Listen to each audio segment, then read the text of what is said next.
Hi lovely folks, and welcome back to Weird Kindred. Today we are going to talk about setting the gauze into the side of your garment. Those triangular pieces that mean you can move and also mean that your tunic or dress will be swirly. Awesome. Firstly, we're going to sew the two pieces back together. If you used my no waste cutting plan, you're going to have two pieces of gauze. So we need to sew those back together, get that piece finished before we move on.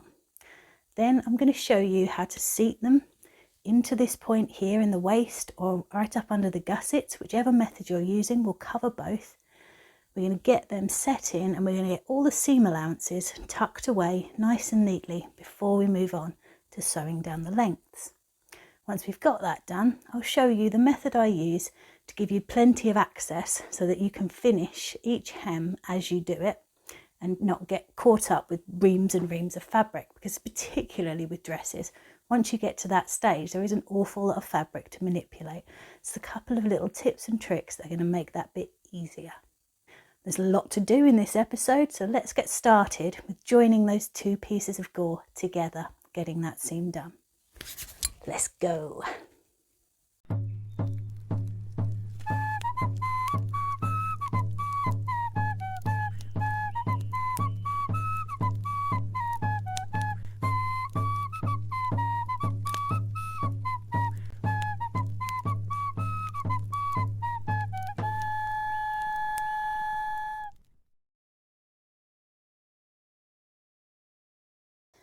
So, here's what our gauze looked like when we last looked at them. We just cut them out and we pinned along this straight edge here. If you look here, this is your right angle corner here, and this part is cut on an angle. This is the side that's cut on the bias. We're going to be sewing the part that's cut on the grain. What you're going to do is you're going to fix the entirety of this length, apart from a small amount at the top, with a run and fell seam.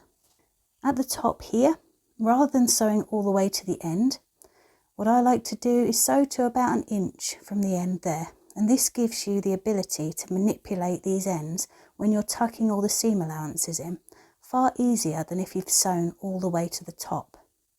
It might not seem important now, but it does come in very handy later if you just start sewing your gauze just there instead of at the end.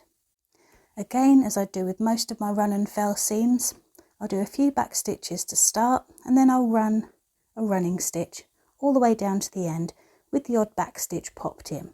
That's called a running back stitch, and what that does is just give a little bit of extra strength every now and then on that seam. There should be very little force put through these, so you won't need to back stitch all the way down like we've done on some of the more complicated little bits under the arms. What you can see here are the woolen gauze with their two pieces sewn back together. And what I've done is created a mirrored pair. See, on this side, the seam allowance is folded to the right, and on this side, the seam allowance is folded to the left. And this means that when you put them on your garment, the seam allowances are going to fold in the same direction as you look at the front. It's not an essential step, but it just makes it look a little bit neater and more even on the finished garment. You'll also notice that I've stopped the seam treatment a little way down from the ends of the gauze. This is because when we get to the end, we're going to be folding it all and seating all of those seam allowances together at the end. And if this is already sewn down, it makes this little bit at the top a bit harder to manipulate. We want to give ourselves as many options for folding and tucking as we can at the end. It really helps you achieve a neat finish. So, as we talked about before, we're going to leave about 1 inch at the top of our gauze here before we start joining them. We're going to use a few back stitches and then a running back stitch to join all the way down. And then we're going to run and fell over to one side all the way up, making sure that we've got mirrored pairs of gauze and stopping that fell a little way down from the top, so that we've got plenty of room and options when we come to seat them into the garment. Hopefully you're happy now with your run and fell seam, so we don't need to cover that again. I'm going to go and get these sewn up, and I'll be back in a little while to show you how to seat them into the garment, check the length and account for any discrepancy, and how to get these tops sewn in beautifully.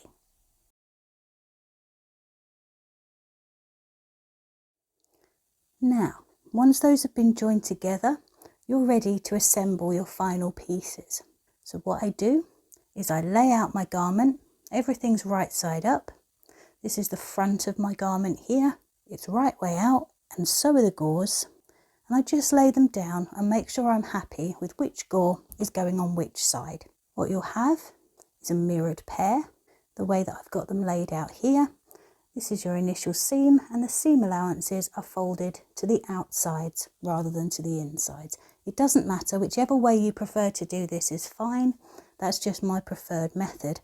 So once you've had a look, have a think about how it will lay when it's all joined together up under here. If you imagine, there we go, right up at the top, have a little look and decide which way round you want them to go. Once you're happy, pop a single clip attaching one side so that you know that gore is going into that side of the garment. Put your other one to one side temporarily, and then we're going to work on getting this pinned in exactly the place that we want it to be. So what I've done now is turned everything inside out. I left that little clip attached just while I was turning everything to make sure I didn't get mixed up with which side each gore is going into. You can take that off now and just put it to one side while we check this. What you need to do is have a look at how everything's sitting. Pop a little clip right on the bottom corner there and make sure that everything's laying nice and even all the way up. And it is, everything's exactly where we wanted it to be. Now, there are two ways to seat your gores. If you've been a little bit rough with your cutting and haven't measured this all out exactly, which is perfectly fine to do, what you're going to find is that, say we line up the bottom there ever so nicely and we pop a clip on it. We run our fabric up, we're going to have a look at how much excess we've got. So when I turn this over, I've actually got quite a large excess on this one. Because I took my length of gore as my handy length for cutting out, I've got a little bit of excess fabric. So what we can do is either work from the bottom up, and instead of sewing that at the top there exactly, we'll bring it down, seat it in, and then trim this excess off. That's one way. The other way to do this is to meet up your points there. That's where we started. That's where that end comes to. We clip those there. We go all the way down. It's a very rough example. And then we've got some excess at the bottom. Either way is fine. Either way you're going to be trimming a little bit of excess off. The only difference really is which method you're more comfortable with.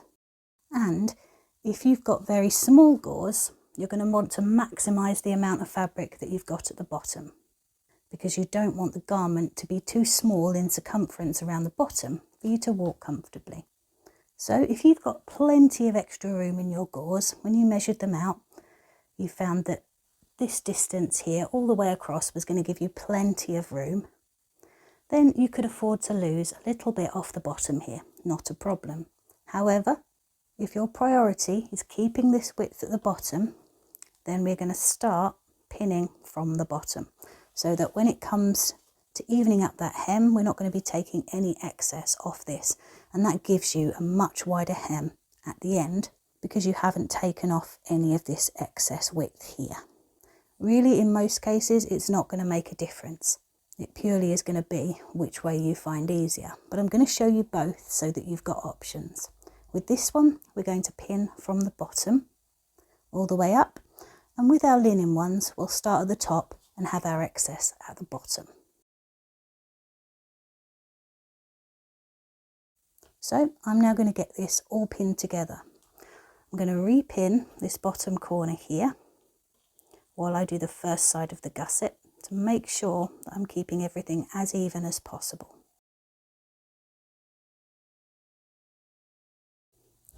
So this is the wrong side of our garment.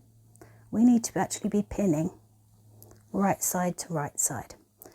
So pop that clip off. You know that you're happy with the distance. You can undo it now. Just fold this back temporarily to work on it. This is the right side of our gusset piece, so we're going to bring it inside so that we've got right sides to right sides meeting all the way up, and then we're going to open it out to make it easier. So we've got that first pin in place. What we now need to do is open this out. Fold it back open like that. Lay the fabric out flat so there's nothing pulling, especially on this part here. Because this is cut on the bias, it's going to want to stretch and move as you pin it. So don't pull on it, don't put any unnecessary force on it. We're literally just laying it on top and then clipping it up all the way to the top. And when I get there, I'll show you how to flip round and make sure you get the same right at the other side.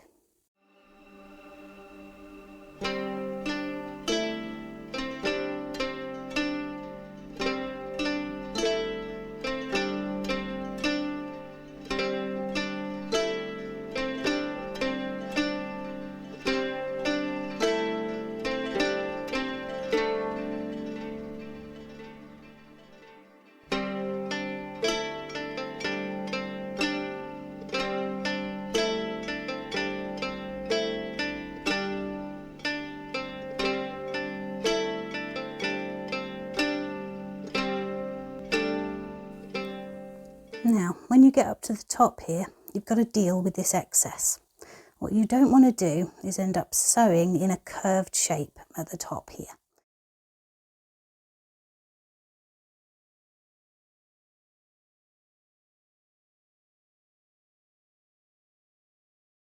We're going to need to make a new angle line all the way down to get this to sit evenly. So when we reach this point, instead of clipping to the edge here, we leave quite a large amount of space. We make sure everything's laying nice and flat, and we want to marry up the middle part here with that tiny little bit right at the end of that side seam. What can be useful here is to grab a pin, because you can then use that to make sure you're getting in exactly the right spot. Popping that in exactly on that seam line there. It's very hard to see, I know. That's your stitch line just there. We're going to insert the pin. Check how it marries up there. That's a little bit too far down. So we're going to move it up. Then we're going to push that through and join those 2 points very carefully. Roll this back and have a look at how we're going to make that line ease very gently back into the normal seam line. Now, for the first bit, you'll be able to use clips. If you're using pins all the way, it's going to be the same anyway. Might be able to fit one more on there. And then we'll use pins along the stitch line to keep these two in the right place for when we come to sew.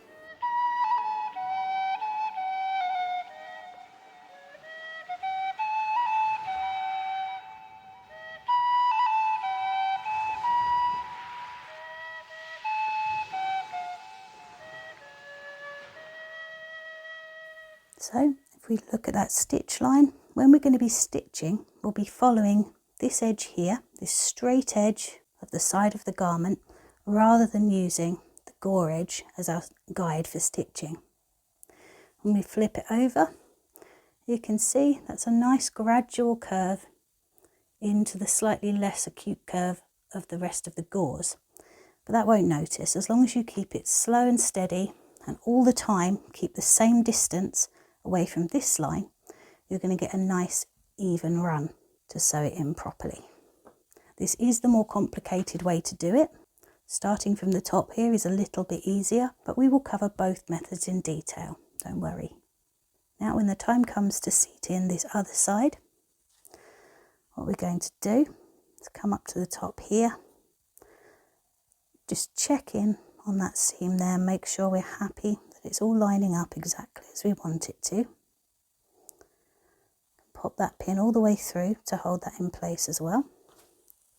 If we look and use this side as a guide for how far down we're going to come before we need it to meet, pop a little clip there just to remind us to get that curve eased in nice and gradually. If you pick it up, give it a little shake and just see where it wants to lay naturally.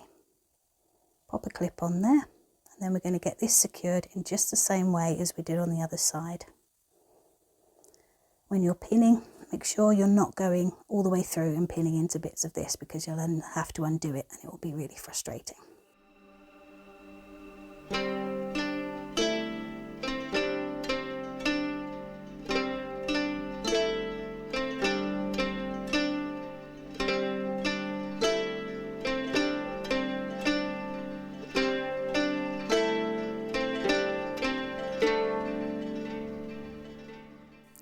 Once you're happy with that, all we need to do is go all the way down and meet up at the end again. We bring our two ends together. You want to start them at the stitch line. Make them meet at the stitch line rather than meeting at the ends, and that ensures that you don't end up losing a little bit just there.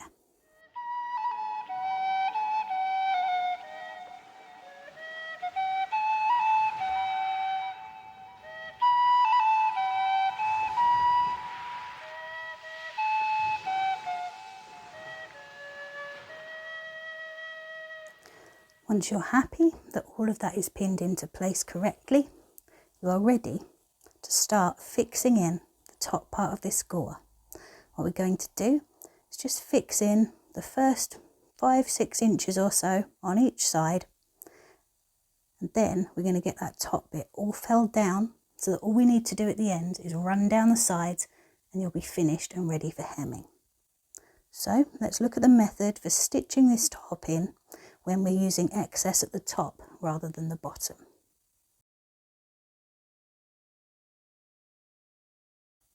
So our gore is now all pinned into place. We've got this excess to deal with, but before we think about that, we need to join the two pieces of fabric together. Just take note here, where that pin is there is pinned through the seam allowance. We stopped sewing our seam allowance down here to leave this free to manipulate. So when we come to do that side, we need to make sure that we unpin there before we start sewing. So just be mindful of that as we start this process. I'm going to flip over. I like to start on this side. Doesn't really matter, whichever's more comfortable for you. However, especially when that is pinned away, start on the side that doesn't have the seam allowance pinned to it, because then you can leave all that in place while you get this bit sorted. So the first little stitch here is quite fiddly. As you can see, there's lots of different bits going on in there. But what you want to make sure is that you're joining just this bit of fabric to just this side of the gore. You don't want to catch any of that with your first stitch. So I'm going to come in and fix my thread with this first large stitch. Go in just next to that knot there. Bring your needle out, and then you can train it down. Hopefully you'll be able to see this. Go in exactly just next to the seam there to join those 2 points together. I'm going to hold it firmly. Have a look at the angle that you need to take down here, because if you make your stitch angled that way, it's all going to go funny. So keep your needle nice and parallel with that fabric for your first stitch.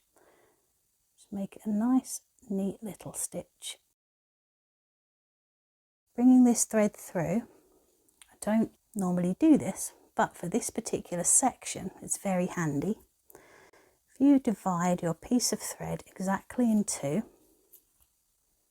excuse me, it's playing out a bit, so that you have 2 equal loops, then remove your excess piece and fix it. And what we're going to do is use this side of the thread for this side of the top, and that side for that side.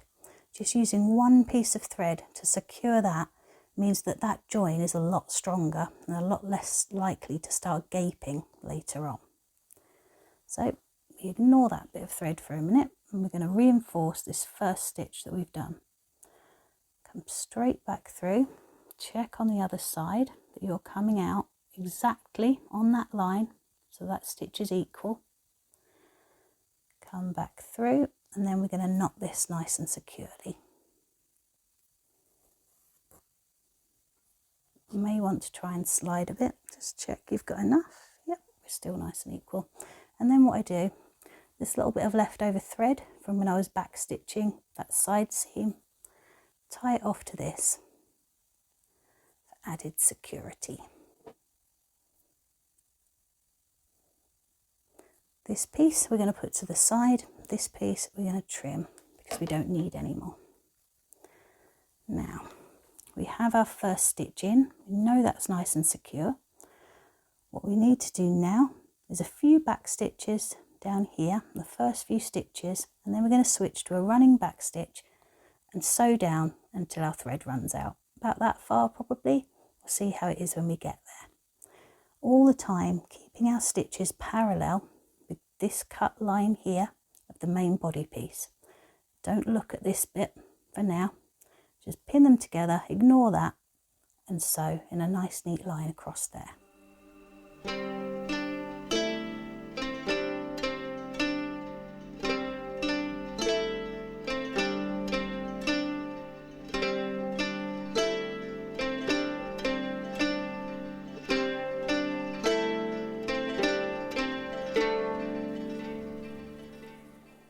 Flip it over, you can see here we're making a new line of stitching, it's making our own point there.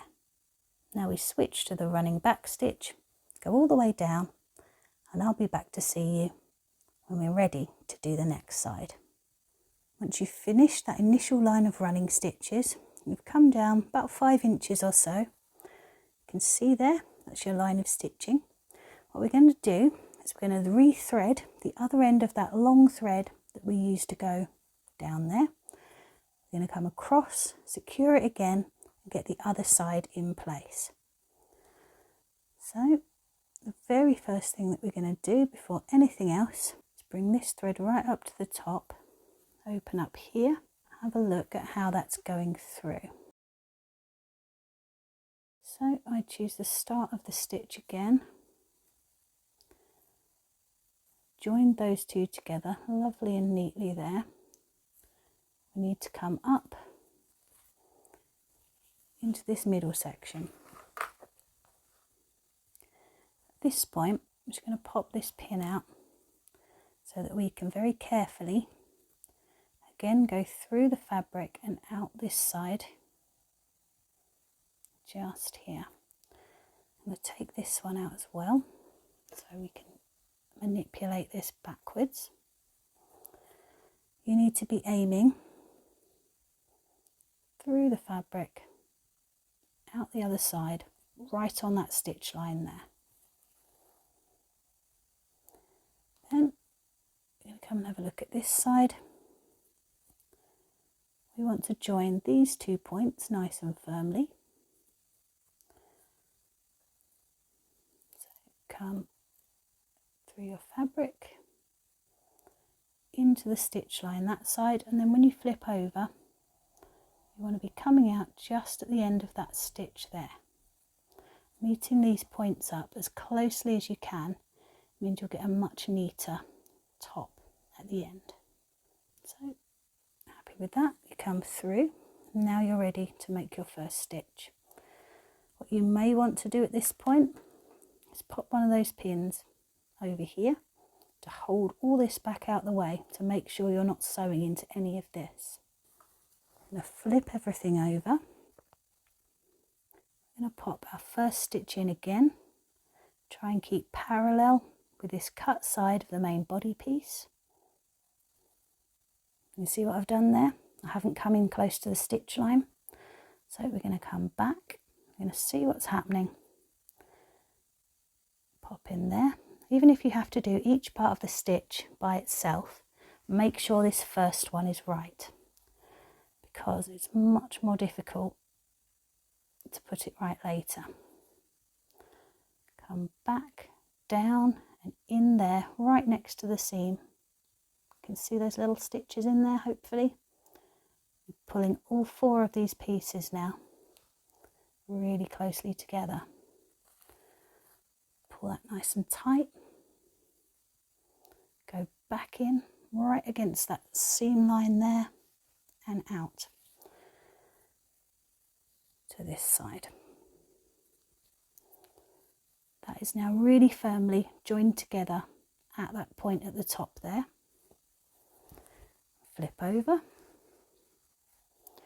Then, just as before, we're going to use back stitches for the first few stitches to make sure everything stays exactly where we want it.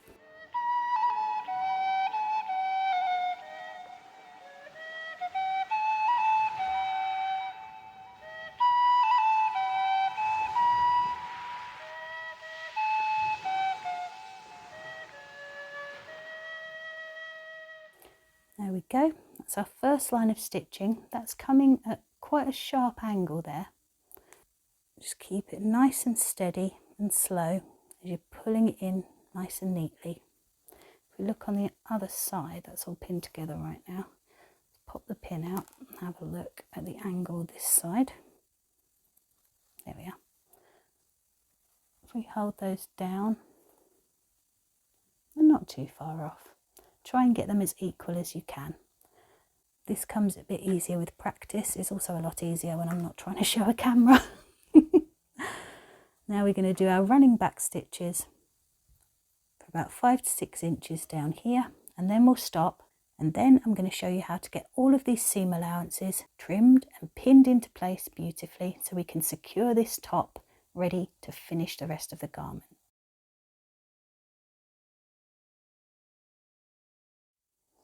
And there we are, we've joined that piece 4 to 5 inches down, so both sides of the top of this gore are now secure. We're going to stop joining here and we're going to trim off this excess fabric, fold it all in, tuck it in and get it felled down. The reason I do this here is once you've got these sides sewn up, you've got very little access to manipulate this fabric. And what we're going to need to do here is just take off a couple of clips. You can pop them back on in a little while. That's our first clip where they're both joined exactly. So I'm going to take those 3 off, and then I know that when I come back I've got to join that section in a nice even angle until they meet again. The first thing when you're doing this method whereby the excess is taken off at the top is trim these seam allowances down so that we've got exactly what we want to tuck under and tuck in. The first step, we come to here. This is going to need to be folded and tucked in like that. So you're going to cut off this end bit here and you're going to leave about 1 inch or so here to turn under. So that's the very first thing I do, is cut straight across there, get rid of that bit. Now if we come over to this side, what we need to do is firstly cut these outside ones down until they match the inside ones. Then we're going to trim out the excess on the inside one. So making sure that you're only cutting what you want to be cutting. So we tuck all of this back out of the way. We're going to trim this excess off first of all.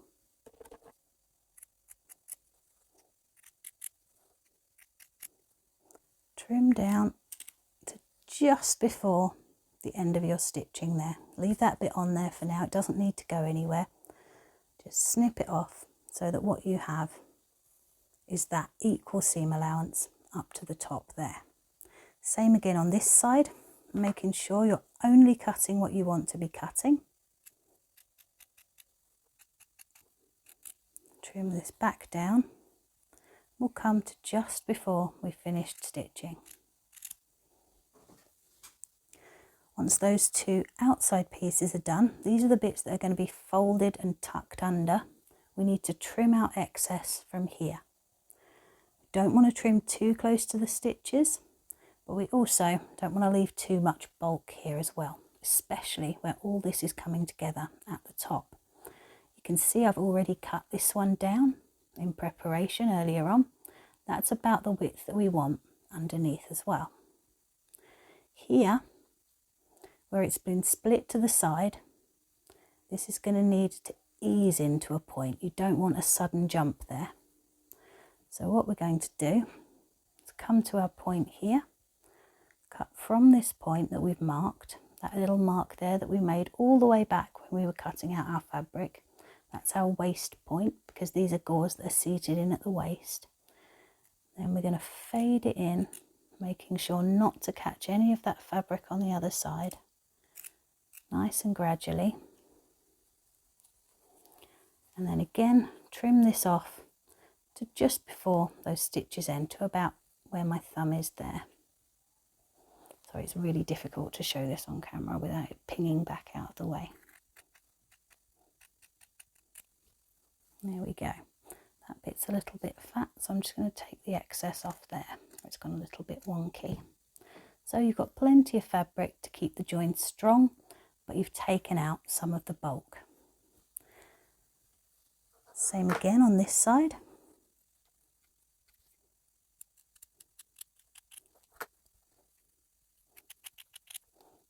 There we go. There's quite a lot of dangly bits left at this point. Don't worry, they will all be gotten rid of soon.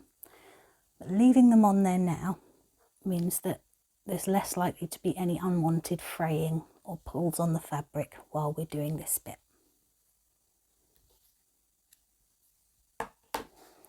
Now, this is where you need to start manipulating everything and getting it laid exactly where you want it. So give me a moment and I'll be back.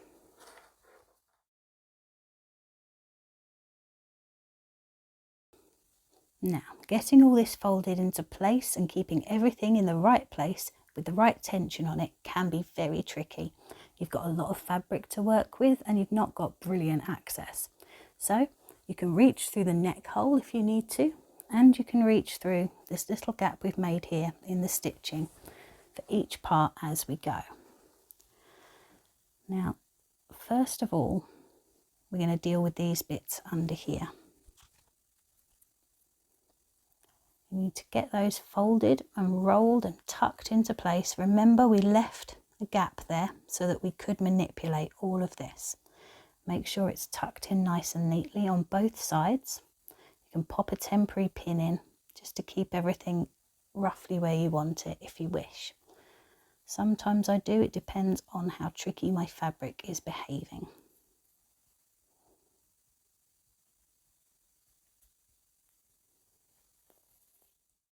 What I tend to do is get the side without the turn done first, then come and do the other side later, because this bit's a little bit trickier because you've got two lots of seam allowance to fold into place and it can get a little bit difficult.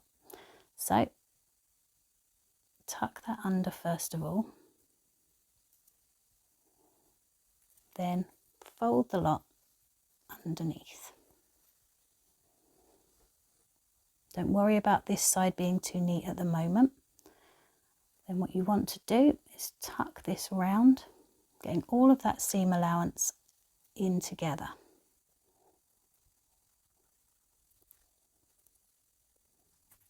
Pop a pin right in the corner there.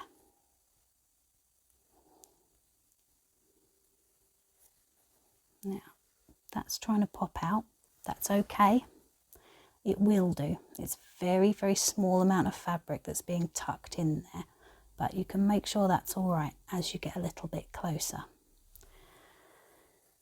If I show you what this join actually looks like, you can see it's very small, but what's going to happen is it's going to want to close up on itself because it's a little bit of an unnatural positioning. So you turn it over, just give it a little press with your fingers and then hold it as you flip it over. We're going to get this bit here tucked in and under and make sure we're happy before we do anything else.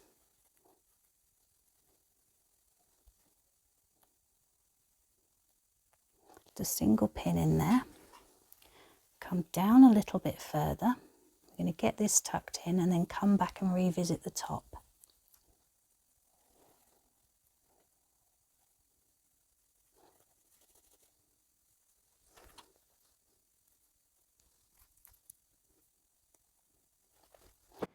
Now, as you can see, it's really wanting to pop out. It is tricky to do on wool. I'm going to have another go in a minute when I'm not trying to do it under the camera and show you what it all looks like at the end when it's done properly. Once you're happy with that side, you're then going to flip everything round and work on this side. All the time remembering that you need to pinch together and make sure that there's no loops happening. Because if you've got a little bit of this clamped under when you fold over, it's not going to look neat and tidy when you've finished. So on this side, start from the bottom. Push everything into place, push out with your fingers underneath so that this is nice and smooth, and then tuck it under. Work your way up doing the same thing.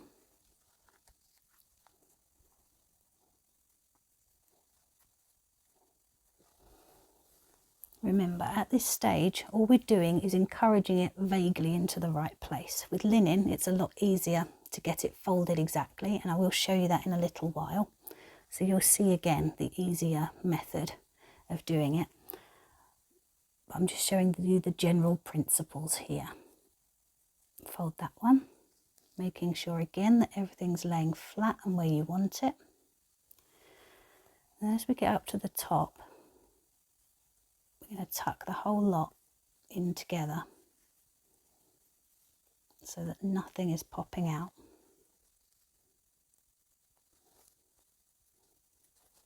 Now, at the moment, that all looks absolutely horrendous. I know. I'm going to go away off camera, get it laid flat, and show you what it's supposed to look like.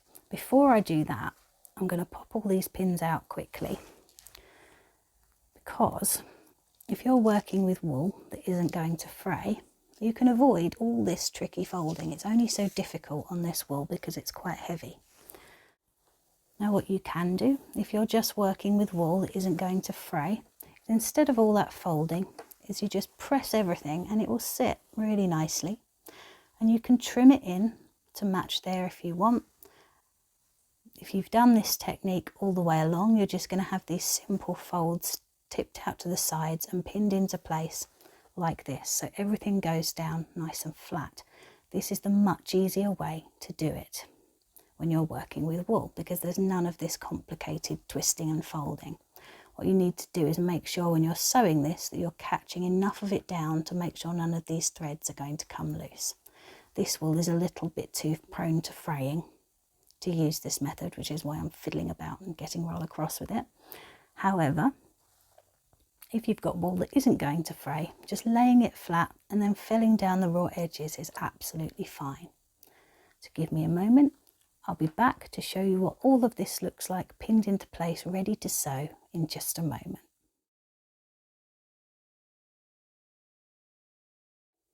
And here we are. Now, I know that looks absolutely awful at the moment, but it's actually pinned a lot better than it was before.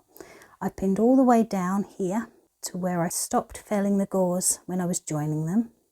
That's going to be done at this stage. And then I've just done a few inches, 4 to 5 inches either side, that need to be secured before we go on to the next part. I'll be very gentle with this because I don't want it to go anywhere. As you can see, that's all tucked in. This bit here is all tucked in over the top. The reason that I was finding it so tricky at the top there was because when we start our gores from the top, we leave that little gap. Because we'd come in and cut off excess, we didn't have these separate to manipulate. It makes it much harder. When we do the linen example, I'll show you what I mean, and you'll see how much easier it is to do when you start from where you're supposed to start and leave the excess at the bottom, rather than bringing that excess up to the top to preserve width at the bottom. I don't usually do it this way. I usually just chop it off at the bottom for this reason. It is a lot fiddlier, but don't worry. If you can get your head around this, then the next bit will be dead easy. So what I'm going to do now is I'm going to go away and I'm going to whip stitch all the way up here, all the way down there, and I'm going to finish the whip stitching up here, so that what you'll see when it's finished is a complete top. Now, if I very quickly show you what this all looks like when it's pinned together, it looks lumpy as anything, but once this is all neat and tidy and this has had a press, this is going to be an absolutely lovely join with some really strong gore points at the top there. I'll see you in a mo. Once that's all whip stitched down, this is what it'll look like. You can see up here all this craziness where it was all lumpy as it was pinned, all folds in really nice and neatly. I started off doing this side here, leaving the folded bit for second, working my way up, all the way up to there, so that that little piece of the split fell for the side seam was tucked in with this one. And I came back, secured this corner in. I used the thread that was used for doing this side seam to carry on down here and just tack that into place. And then I've come back and finished off sewing all the way down this middle one. If you take it step by step, just work carefully, tucking as you go, you'll find that that all fits into place really nicely. Again, when we do the linen one, you're going to see the process of folding a little bit better. But hopefully that will reassure you that all that chaos will come together into something really lovely and neat and tidy. Now, before I proceed with this one, I'm going to go and I'm going to get my linen ones and we're going to have a look at how that works with linen. We're going to have a look at what's different when we are working very close up under the gusset, and we'll look at how to arrange all of these folds. So if you're meeting at a single point, what do you do with all this excess? We'll cover all of that in the next sections. And then once all of our tops are finished, we'll talk about finishing off everything else, because the procedure once you've done this part is the same whichever kind of garment you're making.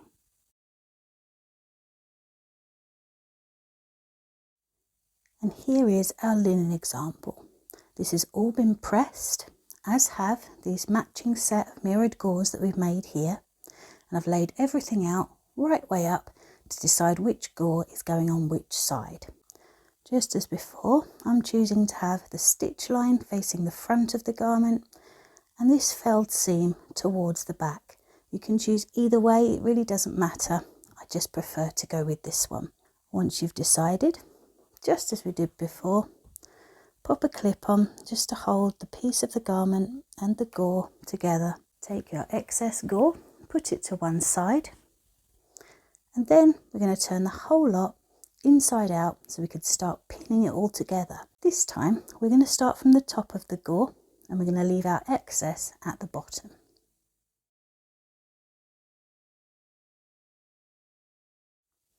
So once you've turned your work inside out, what we're going to do before anything else is just check that our side lengths are equal. If you followed each step and matched up each mark carefully through each step, they should be. If not, don't worry about it, we can adjust when we come to hemming. So what I do is I lay my pieces, I get my two bottom hems together, clip them, and then I clip all the way up to make sure that these are laying where I want them to be.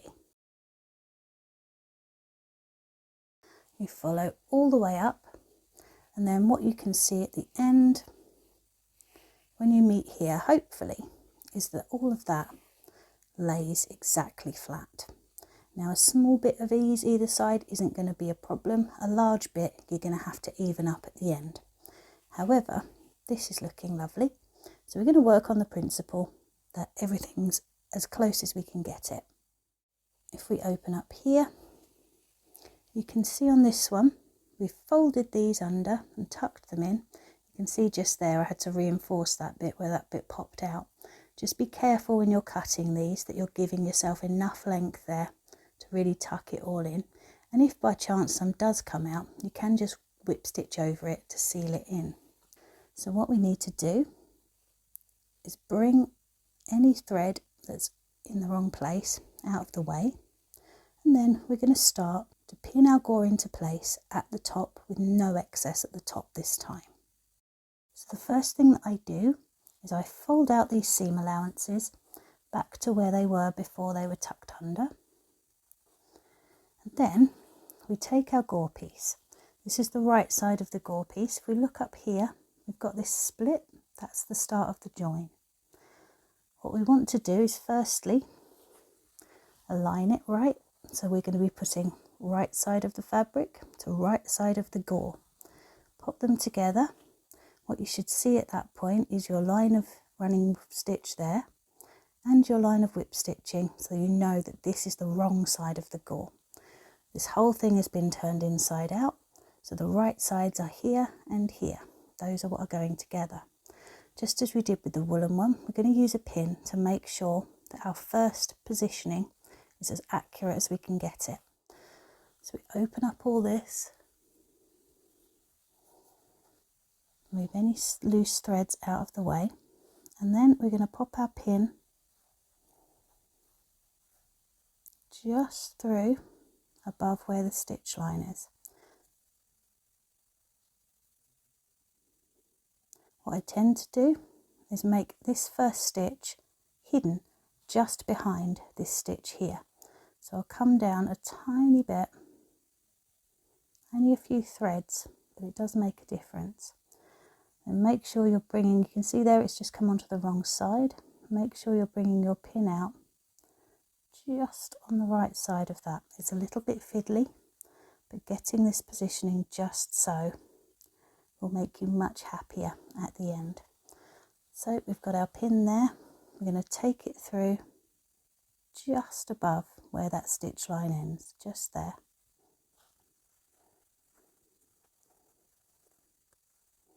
I'm happy with that. So we're not actually pinning just yet. We're just getting those pieces lined up. So when that's exactly the right place, what we need to do is ease this in so that the two sides meet equally. What I would suggest is if you've got this bit coming in a little bit underneath, so you can see that that piece of fabric there doesn't quite meet the upper, that's absolutely fine, because this bit is the part that we're going to be folding and tucking anyway. And what you can do, if you really want to get as much width in the hem as possible, is begin by laying that piece about 1/2 centimetre or 1/4 of an inch back, and then sewing down there, and then you don't have to chop out this excess apart from a little bit at the top. That is an option if you'd like to do that. I tend to keep my pieces together and trim out the seam allowance just in case, because I like to have a bit of extra to play with in case I go wrong or in case any adjustments are needed. But whichever way round you want to do it, that's absolutely fine. So now we're going to clip along here and get this first section clipped into place.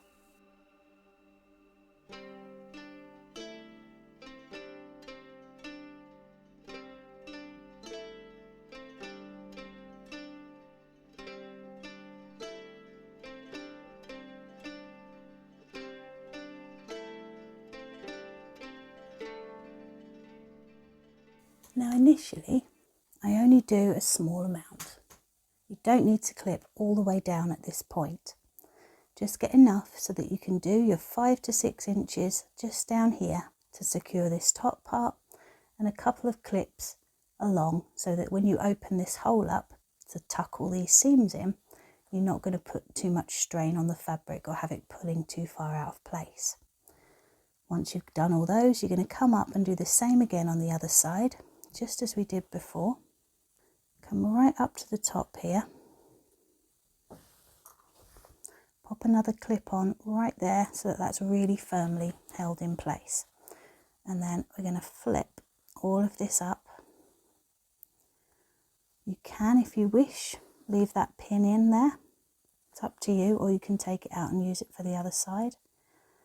Either way is not a problem, but as long as you're not pinning through this little part here, which always needs to remain free. So we're going to turn over again, hold your work, it should fairly naturally lay into place. What you don't want is to be pulling too far that way or that way. See where the fabric wants to sit and then clip it.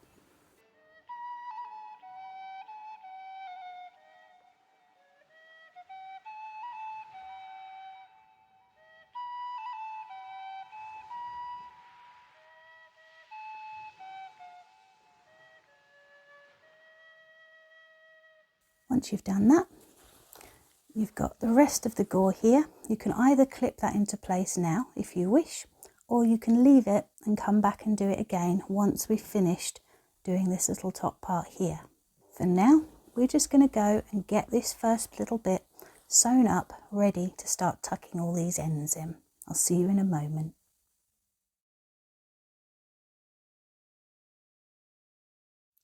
So we're all pinned into place, ready to go.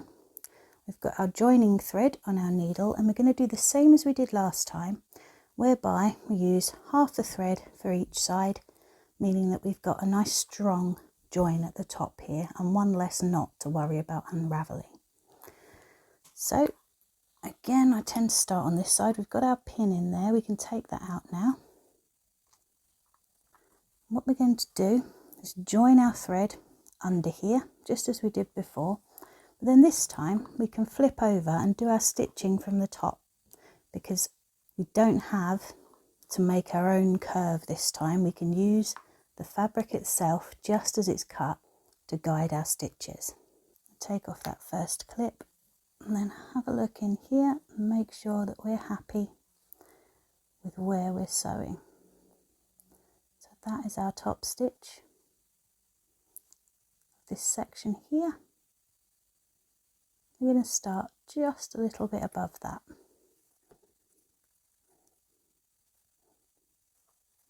And through the stitch line, and then make sure we're going through exactly on that line, just there, to make our first stitch.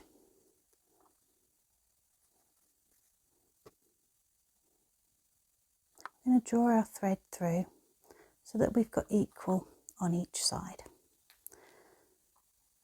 That little spare bit out of the way just for now, making sure not to pull it too hard. We're going to knot our thread. Our working thread over there, the other end, and this spare bit of thread we've got here from joining the two sides of the main body piece, that little tiny seam there that we did. Again, we're just going to tie those together for a little bit of extra security.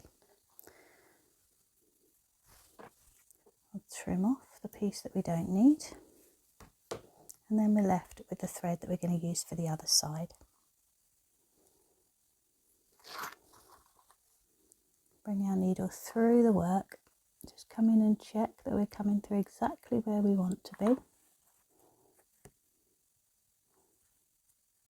Lovely. And then making sure to keep all of this back out of the way, we're going to sew our first few back stitches, keeping parallel to this cut line here.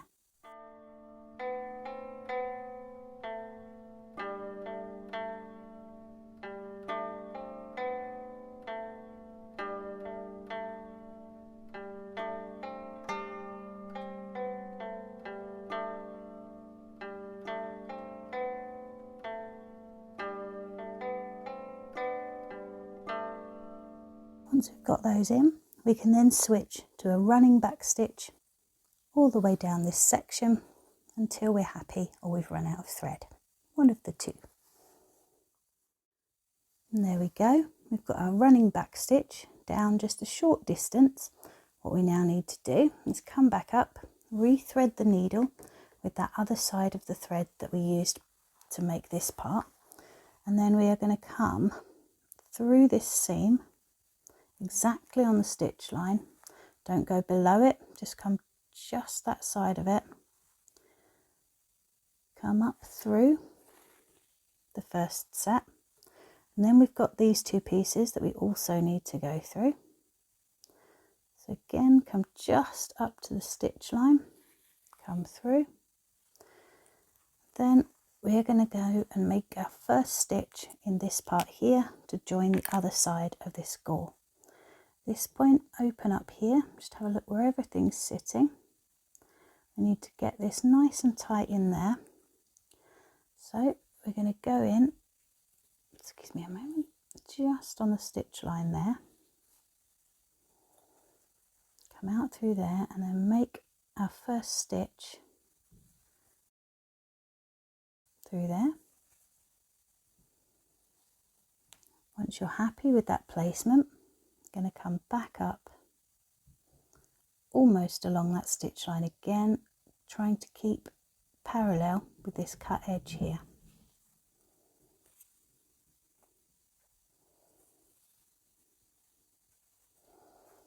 Pull firmly but not too tight. You don't want to put major stress on that join, but you don't want it any looser than it naturally lays.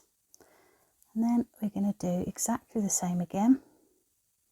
We're going to back stitch down a few stitches, keeping in line with this cut edge here, and then do our running stitches down to a similar point on the other side. You can take it to here, you can take it to here, just have a play and see what works best for you. What you want to make sure is that you've got enough room to manipulate these seams comfortably when you're putting your hand in there to get everything neatly tucked down.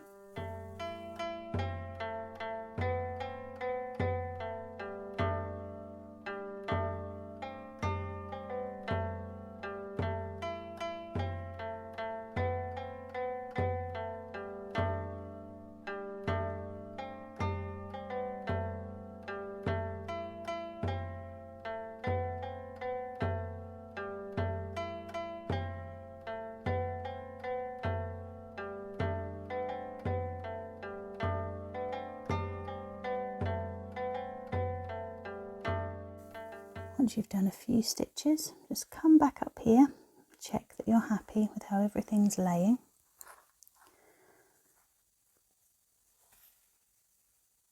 Should be fine. I'm going to finish this line of running back stitch and I'll be back in a moment to show you how to fold this all up and whip stitch it down.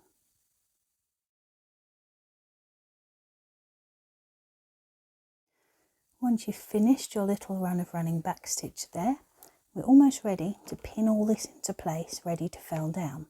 Before we do that, we need to get rid of some of the bulk on this side of the seam. Now, just as we did with the other one, we haven't got a mark to work to with this one. We're going to need to trim some of this out, but it's going to need to be gradual because that fold there is going to come down and mix in with the rest of them. So we're going to thin it out from about 1 centimetre down, just gradually easing it in so we've got a nice trimmed bit underneath here. Stopping just before that stitch line like we did with the woolen one.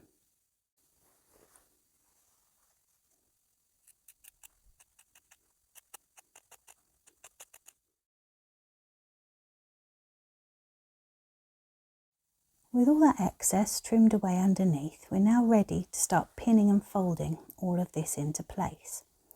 Now, because when we did this, we left this gap here, we can do the folding and setting down. It's almost the same method as we did for the wool.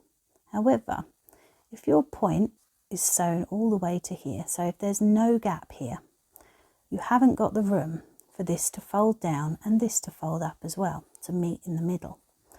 What you can choose to do, instead of folding all the way up and over that way like we're doing here, is to take the whole lot, fold it all into place, down and under, and then you secure this little bit here over the top onto that. All of this tucks under in the same way under here, and what you're left with is just that little triangle folding down onto the top of there. It does make for a more bulky join there, which is why I always do this little gap here now, because I was annoyed with how bulky that bit there got. There are other ways to do it as you get more experienced, and that includes bringing it all up and under this in one go and trimming all this down, but it gets very, very fiddly right up at the top here, which is why it's much easier when you're starting to leave a gap.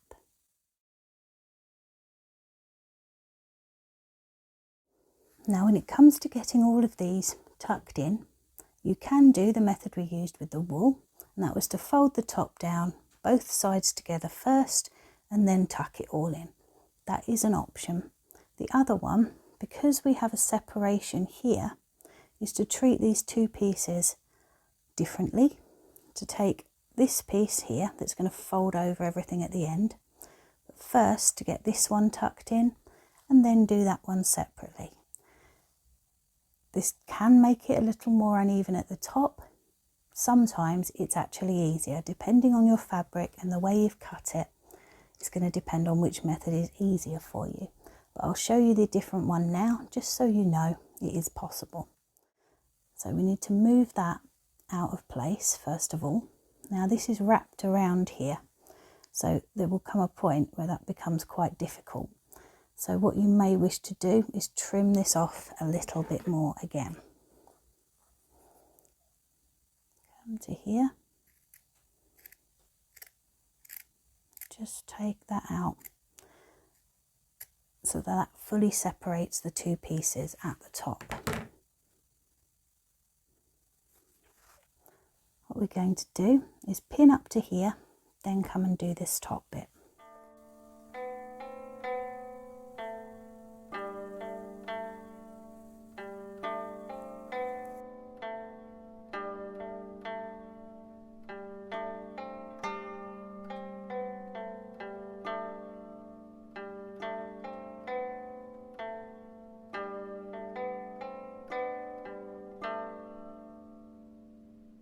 Now once we get up here, we're going to take this end, I'm going to fold it right back on itself. What you can do is trim a little bit off this so that it's a little bit smaller than the outer one. That will mean that you're absolutely certain that you're going to cover the whole of it with this part. Whichever method you choose is fine. Have a play, as long as you don't pull too hard when you're trying all of this. You won't do any harm to your seam allowances. Just have a fold around and see which feels best to you. Once that's in place, then we're going to switch it around, move your work around so you've got more control. Then we're going to do this other part. So again, starting down here, we're going to get this piece into place so that it's not pulling on the join at the top that we're trying to make neat. Then we're going to get all those top parts folded down in just the way we want them.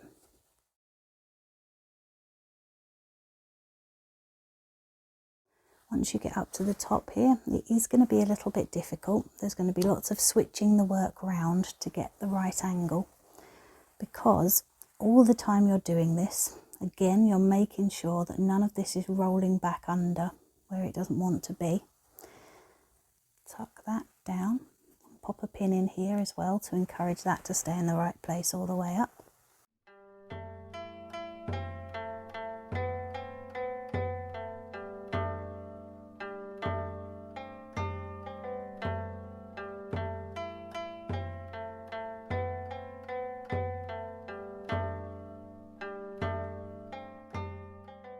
Then we're going to fold over this top.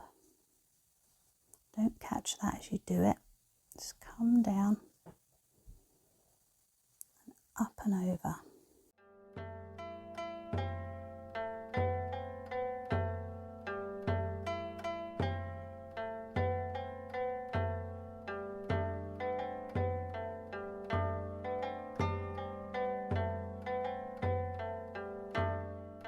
Secure that side, then we swivel round and tuck all this in.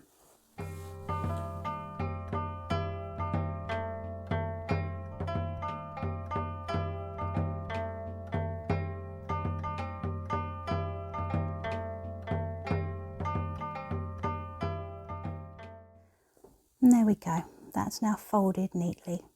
When you do your stitching, you're going to be pulling this down, stitching into the part on the outside so that you're pulling it flat all the way. It does look very lumpy bumpy again at the moment because it's all pinned, but once this is all nice and neatly felled down, you'll have a really flat join there that's incredibly strong, because you've not only have you folded it all round itself, but you've done stitches that reinforce every single seam on that part, and you won't get any breakage at the top there. I'm going to go and get this whip stitched, and I'll show you what this finished top looks like in just a moment.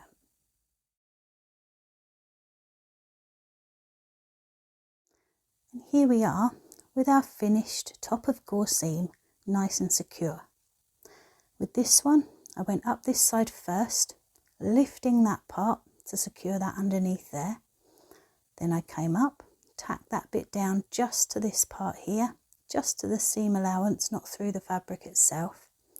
Got to that corner, then I stopped and went from this corner up here all the way down to here. Now you can see I've left some loose threads there. They're there for a reason.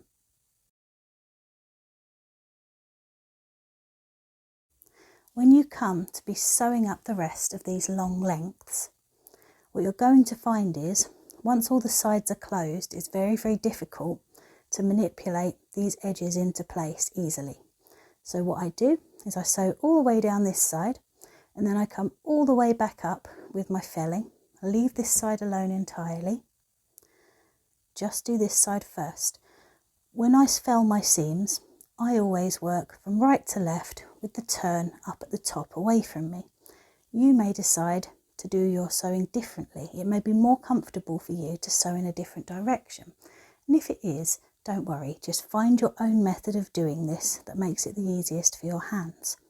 But if you're like me and you sew from right to left, take your right hand side, join it all the way down, and then work up, filling everything in. I tend to pin it all before I start, just to make sure I don't end up with a lumpy bit up here. Once I've done that, I come round to this side, and instead of sewing all the way down this length, I do a little bit of joining stitching, then I fell it. I do another little bit of joining stitching, and then I fell that. And I work my way down so that by the time I get to the bottom, it's all complete and I'm ready to hem. As I said, this may not work for everybody, but it's a way that I've found over making quite a few of these now that gives me the space I need to do the felling, because when this side is open, you can reach through so that you can work on this side's felling. When you're doing this one, doing it step by step means you've always got room to access this to hold it still while you fell. So what I'm going to go and do now is get all these sides pinned into place properly, so it's not going to go anywhere while I'm sewing. I'm going to do all those joining stitches, and then I'll come back and show you when both this garment and the linen one are all finished and ready to hem. See you soon.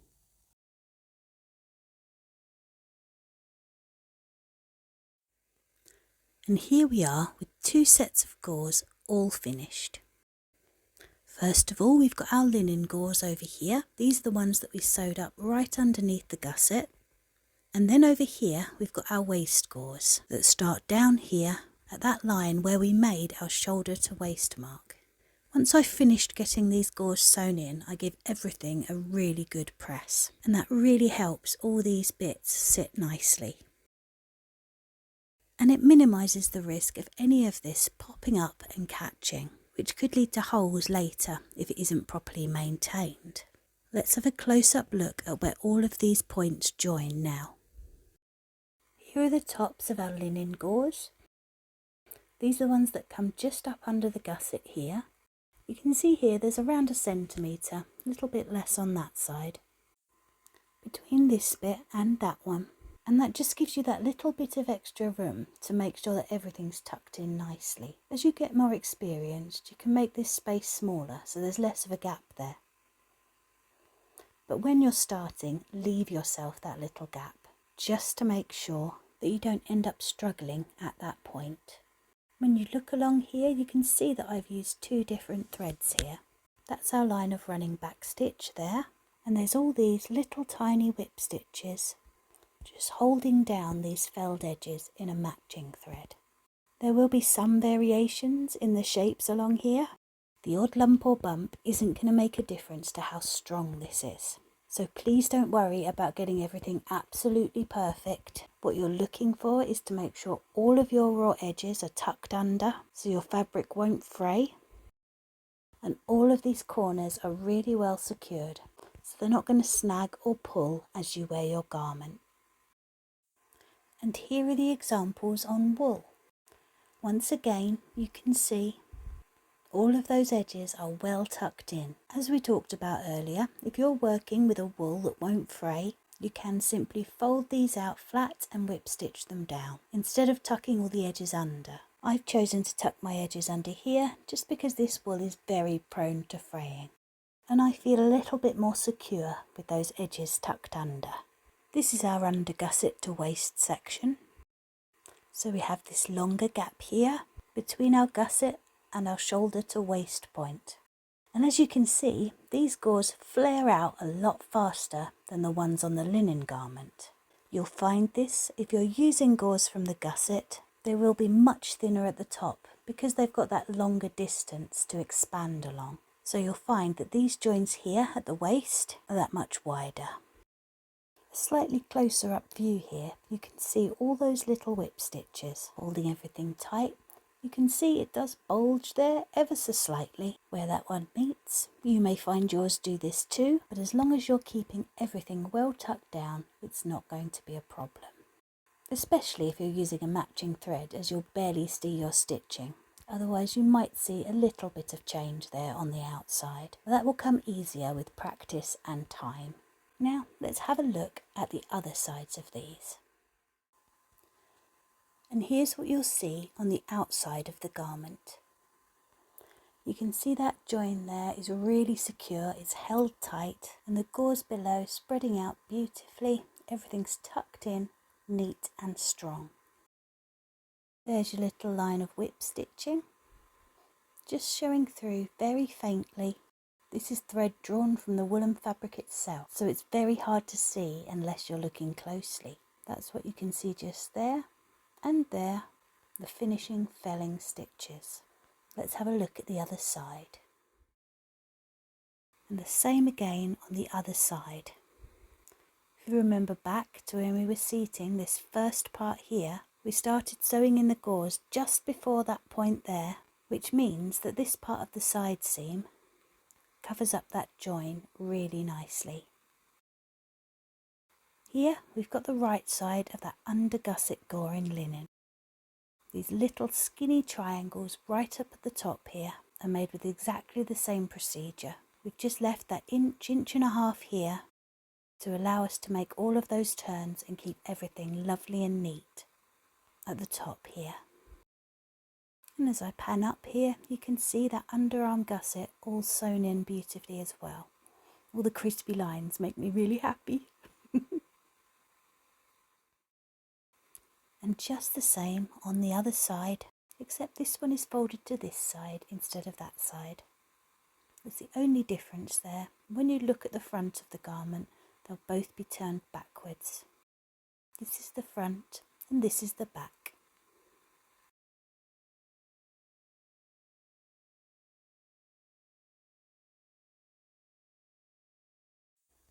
With all of those gauze sewn in and finished, all we're left with to do is to finish off this hem. You can see the difference now in the two techniques. When we start from the bottom and use our excess at the top, we're left with very little work to do here, just these little bits to trim off before we're ready to hem. On our linen example, we used a different technique. We left the excess at the bottom to deal with at the end. So we'll have to trim that off before we can hem the garment. Whichever technique you're using, don't worry, because we're going to cover it all in our very last video to finish off the series. And there we are, 2 dresses almost finished. Just these bottom hems to finish off, we are this close. And while the hemming's a simple step compared to what we've already covered together so far, it's a really important one. I don't want to show you what they look like on yet. I'm going to save that for a video of its own, which will follow the end of the series. We did it, folks. We're done with our gores. Fantastic. This part always takes the longest for me. It always seems endless and frustrating, and I'm always so glad when I get to the end of it. But taking your time with this and doing it right will make a big difference to how your garment sits on your body and how long it lasts as well. So it's well worth taking the time to do. We are almost there, folks. All that's left to do now is trim off any excess we had left on our gauze, even up that hem and get it all sewn up and finished. And we'll cover how to do all of that in the next episode, including how to pin it all before you start, so you don't get any weird bunched up areas that are really frustrating to deal with. If you haven't hemmed your sleeves yet, now is the perfect time to try the garment on and make sure you're happy with where they're going to sit once you've taken off the hem allowance. Put the hands down by your sides and put your hands up to make sure that that's going to sit where you want it to. Once you're happy, get them hemmed, and then once that's done, come back to the next video in this series and we're going to finish off the garment together. Thank you for sticking with me through all these videos, folks. I hope you're as excited as I am to get these garments finished in the next episode. I am really psyched to have this series all done. So get those gores sewn in, sit in front of the TV, put a podcast on, whatever it takes to get those sewn up really, really well. And I will see you in the next one for the final step. Bye, folks.